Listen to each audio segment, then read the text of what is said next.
Powered by the Montana Television Network. This is the 530 News on KAJ, Montana's news leader. Good evening and thanks for joining us. I'm Don Fisher. A Flathead County woman charged in connection with a murder last year accepts a plea deal. 25-year-old Heather Joy Meeker's tampering with evidence charge was dropped on Wednesday in Flathead District Court, and she was released from jail for a crime that took place last year in Evergreen. As part of the deal, Meeker pled guilty to misdemeanor bail jumping and was sentenced to 6 months in the Flathead jail, but she was released for time served. Meeker was charged with felony bail jumping after failing to appear at a pretrial conference in July. Meeker was the girlfriend of Cecil Thomas Rice and was present when Rice pushed another man, 34-year-old Andrew Walters, off a bridge into the Flathead River in Evergreen in April. Meeker told detectives Rice was upset over inappropriate comments that Walter had made about her earlier in the day. Walters drowning in a fast-moving and frigid water happened later, and after leaving the crime scene, Meeker found a backpack that she believed belonged to Walters and threw it out the window of a moving vehicle. Rice was convicted of deliberate homicide in December and is due in court for sentencing later this month. A man is set to stand trial in April for attempted murder in connection with a shooting at a Hungry Horse home last September. 22-year-old Brian McCulley pled not guilty to the charge Wednesday, and prosecutors say in court documents that McCulley went to the home of one of the people involved in that altercation at a Hungry Horse bar earlier in the evening and fired over 20 rounds into the home with a rifle. Flathead County Sheriff Chuck Curry told MTN News at the time that people were inside the home, but nobody was seriously hurt. Investigators recovered about 28 bullets from the scene. McCulley remains in Flathead County Jail on $250,000 bail. Last year, more than 10,000 people came to Helena to stand for women's rights, equality, and people of all ethnic backgrounds and religion, LGBT rights, access to affordable health care and health insurance, protection of public lands, and for democracy. And this year, the marches are being localized across the state of Montana, and one will take place in Kalispell. The march will take place in Depot Park in historic downtown Kalispell, and the march will begin at 12 and run until 2 p.m. Speakers will begin talking at 12:30, and organizers encourage anyone to come, but ask that you leave your pets at home and dress for the cold. And more snow is expected for the weekend in northwest Montana as we make our way through this weather system. But we may get a break on Sunday. For more on what we can expect, let's toss it over to Chief Meteorologist Aaron Yost, who has a look at our first forecast. Aaron. Hold on to these scattered snow showers. Very similar conditions what we've seen today expected for us on Saturday across northwest Montana. Right now, again, the radar fairly active. We aren't seeing, anything huge, but some light snow off and on has been the case throughout much of the day today, even a few peaks of sunshine as well. So again, Saturday looking very similar. Bit of a break expected on Sunday with mostly cloudy skies and mainly dry conditions. But we do have our next storm system set to move in Sunday night into the first half of the day Monday. The extended forecast staying fairly active. All those details on the way. All right, thanks, Aaron.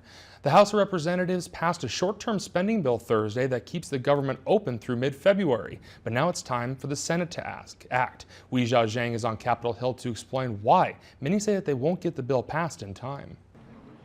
Democratic leader Chuck Schumer spent a little more than an hour and a half at the White House negotiating with President Trump to try to find a way to avoid a government shutdown. We certainly hope that they can work together and keep the government open. Our military deserves it. Our government workers deserve it. Our military spouses. The Senate is debating a bill that would keep the government running for at least 3 weeks, but there seems to be little hope it will pass. This vote should be a no-brainer.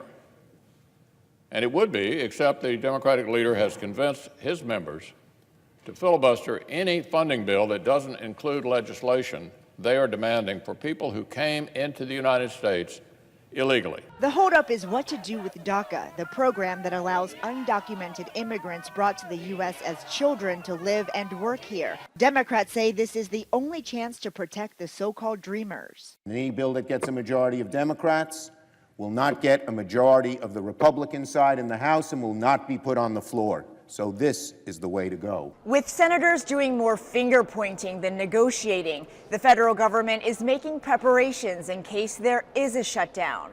A shutdown means all non-essential government employees would be put on unpaid leave. That means national parks and museums would close. Unemployment benefits and other government assistance may be delayed. Essential services such as the TSA, FBI, Border Patrol, and the military would continue. Social Security, Medicare, and Medicaid benefits will not be impacted. Weijia Zhang, CBS News, Capitol Hill. And Republicans need at least 10 Democratic senators joining them to pass the short-term bill, and that number could go higher if reluctant Republicans such as Lindsey Graham, Jeff Flake, and Rand Paul also vote no. The operators of the lodges in Glacier and Yellowstone National Parks are monitoring the possibility of the federal government shutdown and how that could impact visitors who've booked trips already. Xanterra says it's received no official word of what the National Park Service will do with park units if Congress is unable to reach a spending agreement by the end of the week.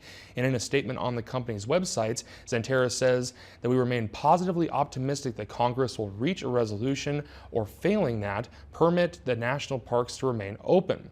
If a government shutdown does occur that leads to closure of the national parks, we will be in contact with you via email or telephone to advise you of the situation, and then we will work to reschedule your trip or refund your deposit at your discretion. As Xanterra says, if visitors are in a park and the shutdown comes, they'll be refunded for the unused portion of their trip. This time of the year, most of Xanterra's properties in Glacier are closed, with the exception of the Cedar Creek Lodge, which is outside the park. However, several locations remain in operation during the winter season in Yellowstone.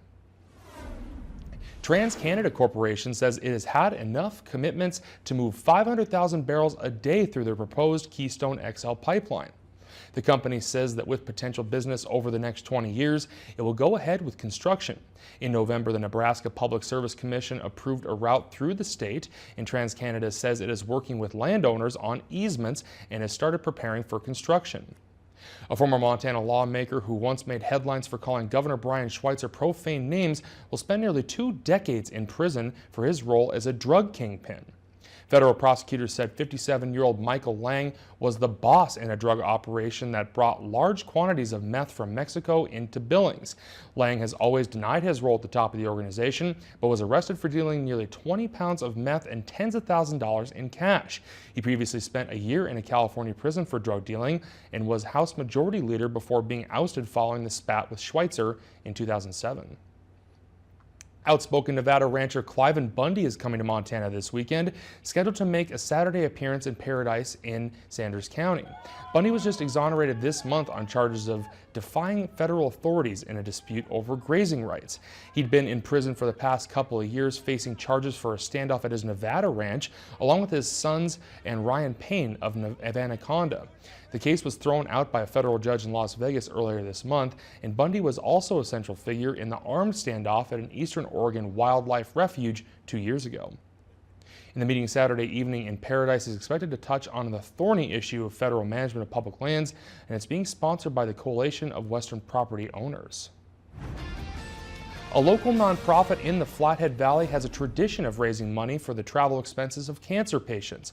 Known as WINGS, their biggest fundraiser is an annual radiothon.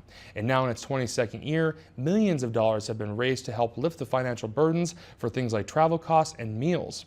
In this week's Salute to Service, MTN's Nicole Miller introduces us to a Whitefish family who says the nonprofit was the wind beneath their wings during a difficult time.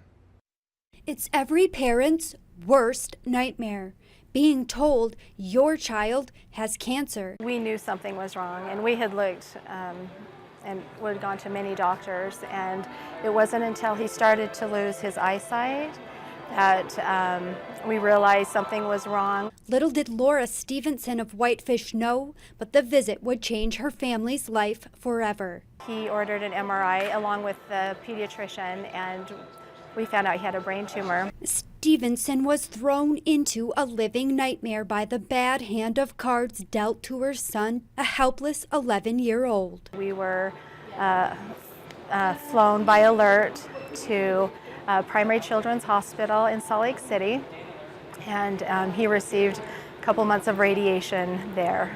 Between the hospital stays, doctor's appointments, and caring for her son, Stevenson says a local nonprofit organization called WINGS were the wind beneath her family's wings during the difficult time.